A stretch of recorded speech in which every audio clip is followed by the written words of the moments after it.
দেশ ক্রমাগত বর্ণবাদী ব্রাহ্মণ্যবাদীদের একচেটিয়া অধিকারে পরিণত হচ্ছে। মন্ডল কমিশন তার রিপোর্টে দেখিয়েছে, দেশের মাত্র 15% বর্ণবাদীরা চাকরির 87%, জমির 92%, ব্যবসার 94% এবং রাজনীতির 66% অধিকার ভোগ করছে। এতেও তারা তৃপ্ত নয় বলে সম্প্রতি এই সর্বভুক বর্ণবাদীদের স্বার্থ পূরণে আরও 10% সংরক্ষণের বিল পাশ করিয়েছে, যা বর্ণবাদী দলগুলির সবাই সমর্থন জুগিয়েছে। বর্তমানে মাত্র 1% মানুষের হাতে দেশের 73% সম্পদ এবং মাত্র 67 জন শিল্পপতির হাতে 90% দেশের সম্পদ জমা হয়েছে। আর এই কারণেই দেশের শিল্পপতিদের অর্থ সম্পদ হু হু করে বেড়ে চলেছে। কিন্তু দেশের 85% এসসি, এসটি, ওবিসি, সাঁওতাল, চাই, বাগদি, শূদ্র, নমশূদ্রদের অবস্থা দিন দিন খারাপ থেকে খারাপতর হয়ে চলেছে। বর্তমানে দারিদ্র্যের নিরিখে বিশ্বের 125টি দেশের সমীক্ষায় ভারতের স্থান লজ্জাজনকভাবে 111তম। বর্তমানে দেশের প্রতিটি মানুষের ওপর ঋণভার চেপেছে 1,20,000 টাকারও বেশি। এই অবস্থা সত্ত্বেও দেশের অর্থ সম্পদ শিল্পপতিদের হাতে তুলে দেওয়া হচ্ছে ব্যাংক ব্যবস্থার মাধ্যমে। একমাত্র আদানি গোষ্ঠীর ব্যাংক ঋণ 2,22,000 কোটি টাকা। আবার শিল্পপতিদের ব্যাংক ঋণ মুকুব করে দেওয়া হচ্ছে। গত 5 বছরে যার পরিমাণ 10 লক্ষ 5 লক্ষ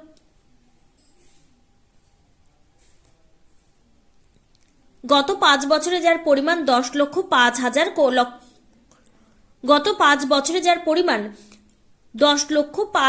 লক্ষ কোটি টাকা।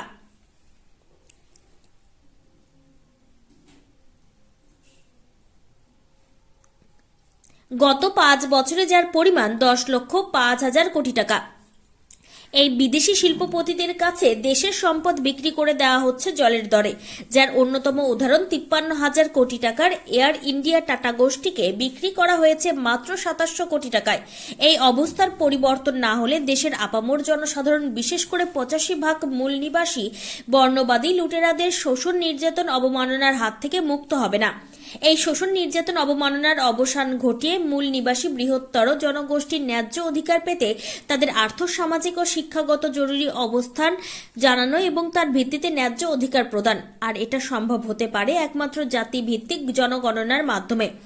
এই কারণেই দরকার দেশের সর্বত্র আদমশুমারি বা জনগণনা, যাতে প্রতিটি জাতির তথ্য সংগ্রহের বিষয়টি সংযুক্ত থাকে। আপনারা এও অবগত আছেন যে বিগত কয়েকদিন আগে বিরোধী দলের 146 জন সাংসদকে সাসপেন্ড করে মনুবাদী রীতি মেনে ভয়ানক দানবীয় 3টি বিল পাস হয়ে গেল সংসদে, যা সংবিধানে যুক্তরাষ্ট্রীয় কাঠামোর অস্তিত্বকে অস্বীকার করা হয়েছে সম্পূর্ণভাবে। রাষ্ট্রদ্রোহী নাম বদলে হলো দেশদ্রোহী, যার সাজা আরো ভয়ানক। নাগরিক নয়, নতুন আইনে অগ্রাধিকার পাবে রাষ্ট্রশাসন। তাই এই প্রভৃতি বিলগুলো আইনে পরিণত হলে জনজীবনে এক অস্বস্তিকর পরিবেশ সৃষ্টি হবে। তাই এসডিপিআই এই বিল প্রত্যাহার ও 146 জন সংসদের অবিলম্বে সাসপেন্ড তোলার এবং জাতিভিত্তিক জনগণনার দাবিতে এসডিপিআই আজ 30/12/2023 দুপুর 1টায় মুর্শিদাবাদের জঙ্গিপুরে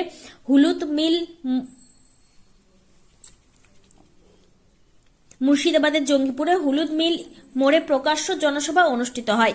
এই জনসভায় উপস্থিত ছিলেন এসডিপিআই এর রাজ্য সভাপতি তায়েদুল ইসলাম, বিশিষ্ট সমাজকর্মী ও সাংবাদিক দীপক ব্যাপারী, রাজ্য সহ সভাপতি মোহাম্মদ শাহাবুদ্দিন, উত্তর মুর্শিদাবাদ জেলা কমিটির সভাপতি মোহাম্মদ জাইসুদ্দিন। সভাটি সম্পূর্ণ সঞ্চালনা করেন উত্তর মুর্শিদাবাদ জেলা কমিটির সদস্য মোহাম্মদ সেলিম। সম্প্রচারে উত্তর মুর্শিদাবাদ জেলা কমিটি এসডিপিআই। স্পষ্ট হতে হবে যে অঞ্চলের প্রধান, সেই অঞ্চলের মানুষের অবস্থাটা কি। সেই জন্য মানুষের উন্নয়নের জন্যই জাতিগত এটা লোকগণনা দরকার। জাতিগত লোকগণনা মানে এইটুকু নয় যে কোন জাতির কত লোক আছে। জাতিগত জনগণনা মানে হচ্ছে কোন জাতির মানুষ কত আছেন, তাদের আর্থিক অবস্থা কেমন, তাদের শিক্ষার অবস্থা কেমন, তাদের স্বাস্থ্যের অবস্থা কেমন, তাদের অন্যান্য অবস্থাটা কেমন, কারা কতটা লেখাপড়া করতে পেরেছে, সমস্ত বিষয়টা তার মধ্যে উল্লেখ থাকবে। এই জন্য জাতিগত জনগণনা দরকার। এবং এইটাকে আমরা এখন মনে করছি social Democratic party of India, যে দেশের যে অবস্থা তাকে যদি সামনের দিকে এগিয়ে নিয়ে যেতে হয়, তাহলে এটা একটা গুরুত্বপূর্ণ বিষয়টা করতে হবে।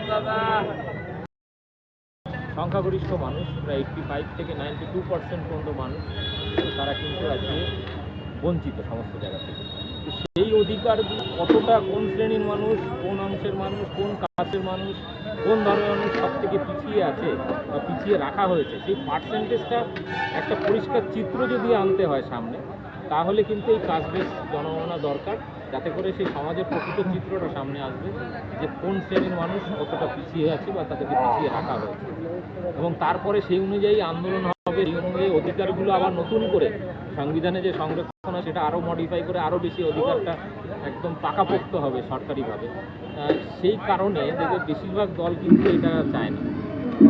দল হয়তো চায়, কিন্তু বাস্তবে আমরা আরো আপ্লুত এবং